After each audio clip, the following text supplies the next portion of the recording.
Hello everyone and welcome. It is July 31st at 6 o'clock p.m. Monday. Welcome to the Skyline Daily. I hope you're doing fine. Today we have one section of Lijiang Tower. So I have a map mastery coming out either before this or after this on YouTube, I'm not sure.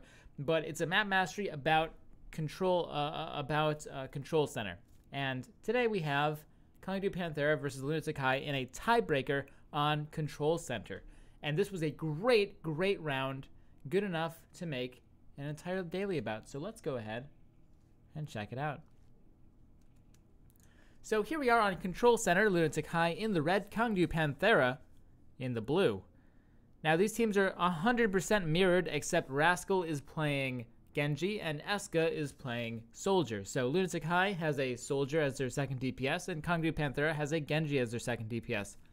Why is that? Well, how is this different, right? How does this change the strategy of both these teams? We're about to see it in just a second, but Genji is obviously much more aggressive, much better at attacking. Soldier is much more, or relatively more passive, better at defending. So Lunatic is going to have a big advantage in this first push, because they don't have that Genji to really push in. But if they can ever get the point, because Control Center is already pretty defender-sided, there's a good chance that Lunatic can keep it, potentially all the way up to 100%. So let's see what they do here. Because of that, Lunatic is more likely to be saving up their ultimates for one big push because they need it. They need it, whereas this Genji composition, they don't need it so much. And we'll see it here. The first team to initiate here, even though Lunatic is pushing up as far as they can, the first team to really dive in is, boom, Kungdoo Panthera, jumping in just like that. And there's not too much Lunatic can do in that particular situation, because they're playing that short angle with the Soldier. You know, they got everyone out alive, which is okay so far, but you can see they're a little bit split up, and as a result, jumping in goes the Winston. Rascal goes very low. Some nice shots from Eska, but doesn't quite finish it off. And so Kungdoo Panthera takes the first point, but that's expected. We expected them to take the first point. They have a Genji instead of a Soldier, so now Lunatic has to save up for one big push, take the point back, and hold it forever. So let's see what they decide to do there. Now, Eska has done a great job of getting his ultimate up very early. Even earlier than Rascal, surprisingly. But still, as this fight progresses forward, Rascal will wind up getting his ultimate. There we see already a kill on Tracer, and he gets it. Cool. So now Kungdoo Panthera will push Lunatic all the way back. In fact, I'm surprised here. So if we take a look at when the point was actually taken, boop, there we go. Kungdoo Panthera takes the point right there.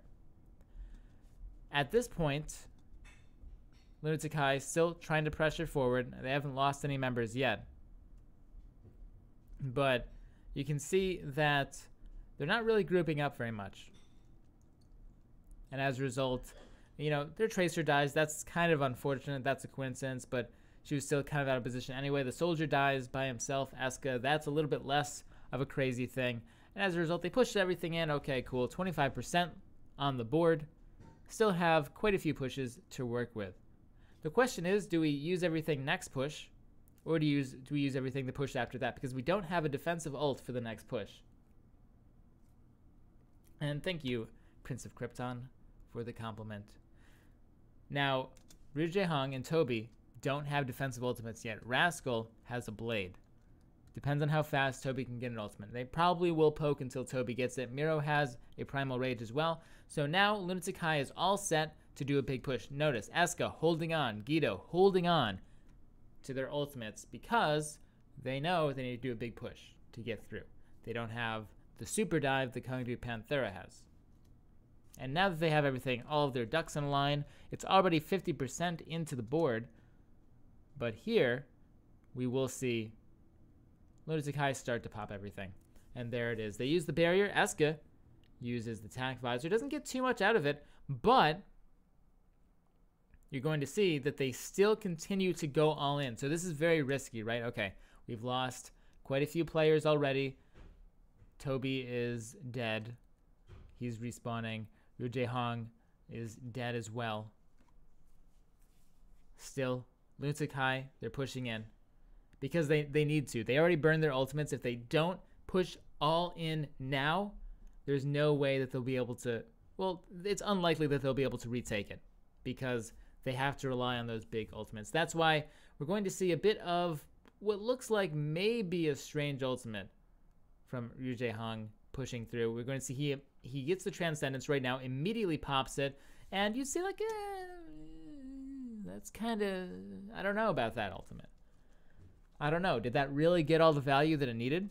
Let's take a look at it one more time. 100%, we get the checkpoint, and immediately, pop.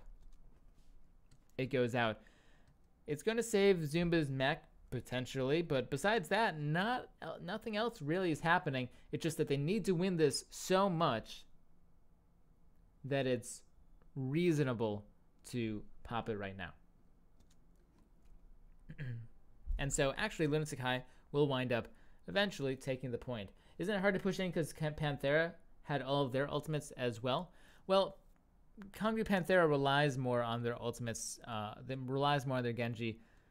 Lunatic High can do drive pushes more successfully, and Kungdoo Panthera is forced to pop stuff in general because of the nature of the dive composition. A Genji without a blade is not as good as a soldier without a visor in most circumstances when you're talking about that type of situation. But Lunatic High, they take the point. And that's why you also saw Rascal use a blade just to win a fight. You know, Rascal already used his blade before Lunatic High had all of their ultimates up. But oh, look at that! We have the blade, we have the sleep from Anna, from Ryu Hong, and guess what?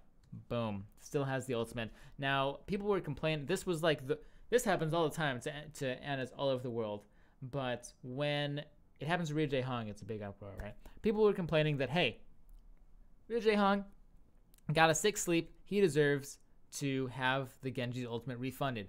And I'm not going to talk about whether he should or he shouldn't, because that doesn't matter, right? It doesn't matter what should happen. If you want to be a great player at a game, you should care about what is happening.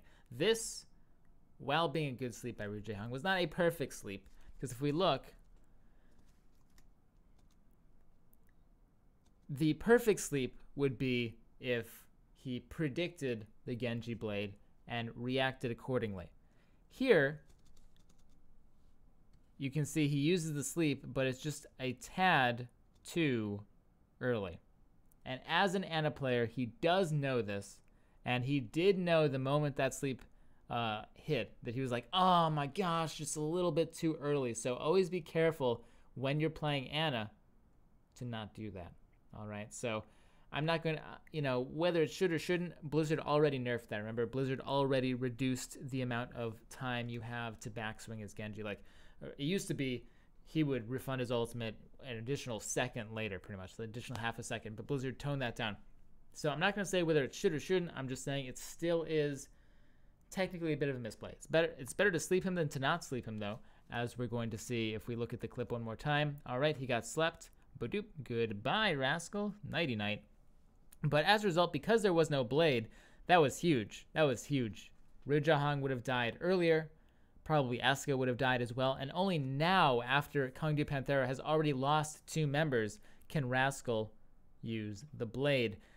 And in fact, I don't even think that Rascal should have used the blade right now. That was kind of like trying to go solo 1v6 pub star mode. Because at this point, if we go back one more time, already when Rascal used the blade, Void and Waka Waka were both dead. And only Ryu Hong was dead on the side of Lunatic High. Ryu Hong already used his ultimate, so really, I think that Rascal was a bit amiss in using the ultimate here. And you're going to see that, in fact, Kungdoo Panthera still loses this fight, regardless of Rascal's ultimate. It becomes a bit prolonged, though. Of course, it did a lot of work. But I think that that was like the maximum amount of possible value you could have ever gotten with that blade.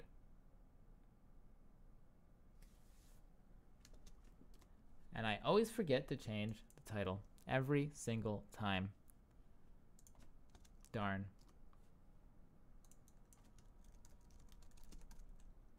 There we go. Title has been changed.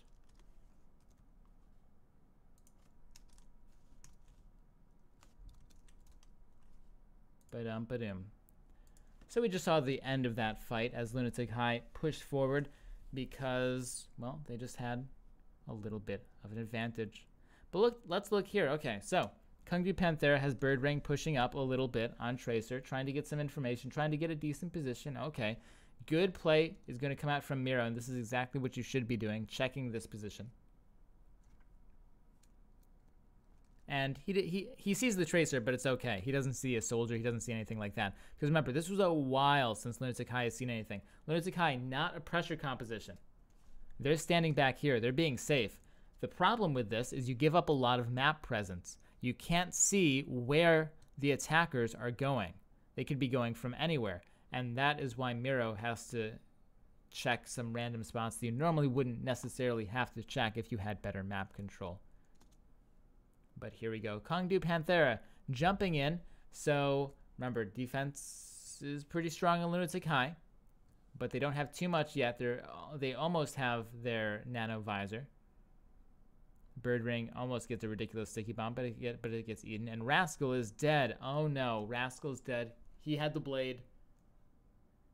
It's all over. It's all over for Kungdoo Panthera. 81% on the board. There's not going to be enough time if they lose this fight. Fissure is dead. And this is looking super bad. So who do we have left in the game? Bird Ring, Void, and two others.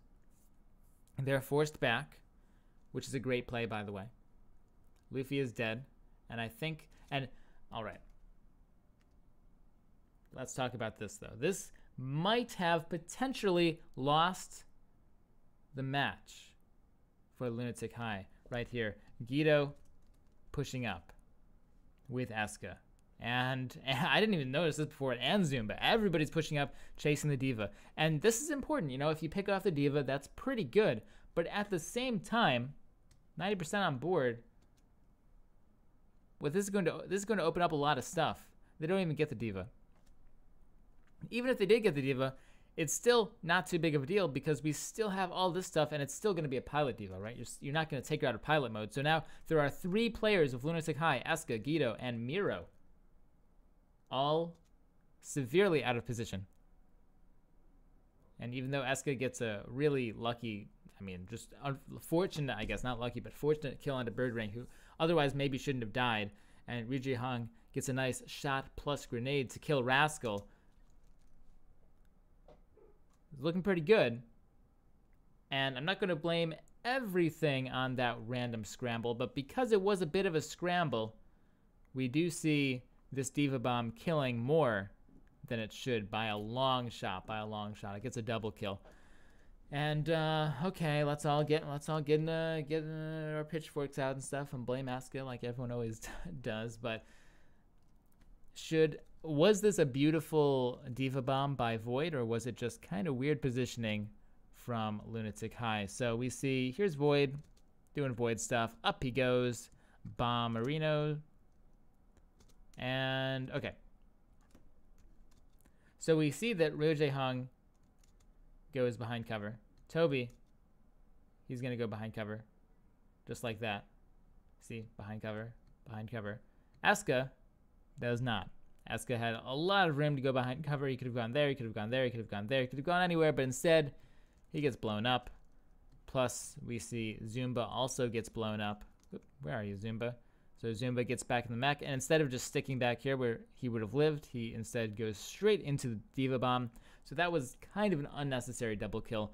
That was a good ultimate by Void in terms of, you know, it was just good at zoning. It was giving them pressure, but it should not have been a double kill by any stretch of the imagination. And that was kind of throughout the series, you got that a little bit of, you know, oh, Void has genius Diva Bombs, which is true.